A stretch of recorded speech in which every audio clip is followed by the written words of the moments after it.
Ashama harka fuunee hordoftoota chaanaalii kootii nagaa keessanii nagaan siniif haa baay'atu akkam jirtu nagaa keessanii an nagaadha obboleettiin keessanii viidiyoo kana akka laaltanii laayik sheerii godhaa viidiyoon ingidde sinii hojjedhee ture sana gubbaa irratti innaa namoota baay'ee koomentii keessan jalatti irra gaaffii na gaafattanii nutti argisiisii kaayee jettanii Innaa kinoo kana fakkaata uffanni aadaa maraxattanii bitachuu dandeessu gaafa biyya keessa galtanii amma osoo hin taane innaa akkasii isiniin jedha kunoo akka babbareeduu anillee diizaayinii kana bitanne garuu na waraabame malee jechaadha. Hunda hin waraabne namoonni tokko tokko eenyuun jaallata viidiyoo hin jaallata waan ta'eef garuu immoo uffanni aadaa uffata mirxii babbareedatu jira jechaadha. Kanaaf waan garaan keessan jaallate bitachuu dandeessu. Keessattuu ijoollonni biyyoota garaagaraa keessa jirtan birrii guddaadhaan isinitti gurguratu. Biyya Dubaayittis haa ta'u, Beerutittis haa ta'u, akkasumas Suudis haa ta'u, biyya jirtan kamittuu birrii guddaadhaan isinitti eenyu jedhu. Fakkeenyaaf uffata hakamiyyuu yoo ta'e kan ofii keessanii bitattan birrii biyya kanaa birrii 2,300 2,500 darbu jechaadha. Borsaa jedhee uffata isaa wajjin jedhee. Kanaan hojjisiifattu isiniin jedha ijoollee isiniin gowwoomsin $50 fa'aa $100 fa'aa birrii koo uffata hasii achi fidanii warrataniin $100 jedhu $50 jedhu anasitti birrii 2,000 birrii 3,000 bitamutu birrii biyya kanatti gaafa jijjiirra birrii 12,000 13,000 uffata takka bittu dhugaa hin nyaatamina isiniin jedha.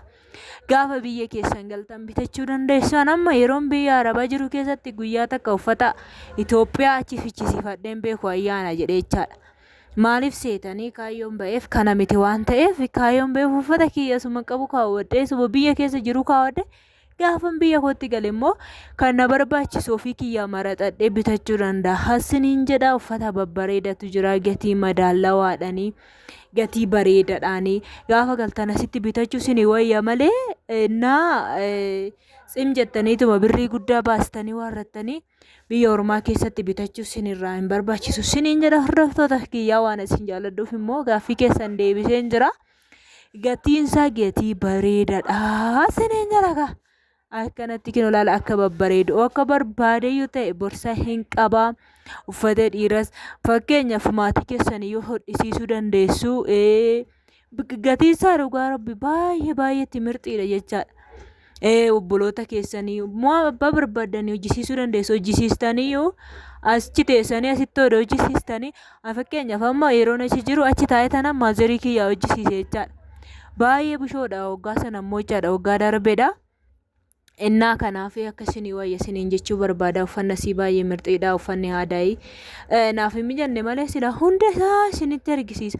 Maali silaa hargaa hooltuu deemtanii hojjisiifachuu dandeessu gaafa dhuftanii malee achi teessanii too uffata akkanaa tanii ajajattanii birrii guddaa hin baasinaa isiniin jedha akkatti finnutti finna waan ta'eef namni kamuu teenyee miti kan finnu lukti hiriirnu jedhee dhaabanneeti bara. Ani ijoollee si naggaadota taatee achi teessitoo kaawwattee amma naan koottaa bitadhaa diinaara ammana doolaara ammana jedhanii haasaasana akka isaan ijoollee keenya nyaatan miilan arge jechaadha.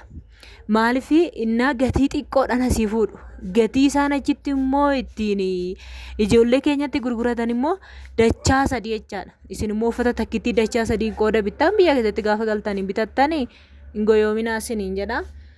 Inni akkasiniin jechuun barbaada hordoftoota kiyyaa kunoo akkas fakkaataa warri bitachuu barbaada illee isiniin bitaaniyyuu hello naan jedha hello yoo naan jettan immoo isiniin bitaa uffata babbareedduu shi lallallaa jechaadha. Warri jaarsa keessanii bituu barbaadanis warri jaalallee keessanii bituu barbaadanis chiikii moo maal jedhu chiikii keessaniis bituu barbaadanis innaan iyyuu isiniin hojjisiisa fe'am shiroomaa rakkoon hin jiru. Isiniin jechuun barbaada simbicha naqunnamaa rakkoo hin qabu. Kana birrii keessan meeqa hin nyaatamina biyya ormaa teessanii achitti uffata hin xaqamne achitti dubarri ruuzii quuftee warrattee uffatuma akkasumaan jechaadha argisiiftee ugaa isaan irratti ilaalaniin bareeda. Gizee namatti ergan immoo ijoollee kaawwatamaa bicha ani gizee tokko uffata wayii onlaayinuma nan ajaje beektu Inna gaafa suuraan gisee laalu suuraan baay'ee bareedaadha. Uffata biyya kanaa osoo hin taane biyya sanaa jechaadha. Garuu yeroo fidanii na biraan ga'an immoo kaawwatama jechaadha. Caammaaf akkasitti jejeen akkasumatti hin gatessiniin jedha. Kanaaf waan akkasiitiin bareedu wanni baay'ee ijoollee keenya nyaachaa jiru waan ta'eef asiifataa jedhaatii bitadhaa siniin jechuu barbaada. Laalkinu callee tanallee akkasuma borsaa tanallee wajjiniin bitadhu. Wajjumaan bakka tokkotti gaabillee yoo barbaadan an abbaa gadaa bakka kutaa 11 hunda yoo barbaadan waan barbaadan bitachuu dandeessu siniin jedha. Biyya ofii jechaan barfataadha. Qo'aan argitu amma gaafa fudhadhee garuu fudhannee nan hojjisiise jechaan. Inni kun kaffannifamee jiru kun hin kireeffamadhaan ishee ijoolleetu kun guyyaa ayyaanaa fa'aa birriidhaan kireeffama jechaadha. Ofii keessanii immoo gaafa hojjisiifattan akkasiin jedha. Amma immoo kun mana baaburii dhaqeen jira. Baaburiin daakkadaa jira. Hojiin kiyya immoo kun asilaal tokko immoo xaafina irratti gingishaa jira. Safuu dhabboo maal Itoophiyaan keenya kun akkana ijoollee kaa hojiidhaan isiniin jira. Gingishaa ani minaalaan haarachaa jira. Inni immoo gubbaarra natti gingishaara. Maal jechuudha amma kun ijoollee waanuma ajaa'ibumaa maaluma goona isiniin jedha. Akkas isiniin jedha kaakottaa biddeenya dhalaalaa ayyaana kanaafan xeefii kana qopheessee jira. Kottaa iffataa jedhaatiin wajjiniin nyaata nyaachaa oolaayi.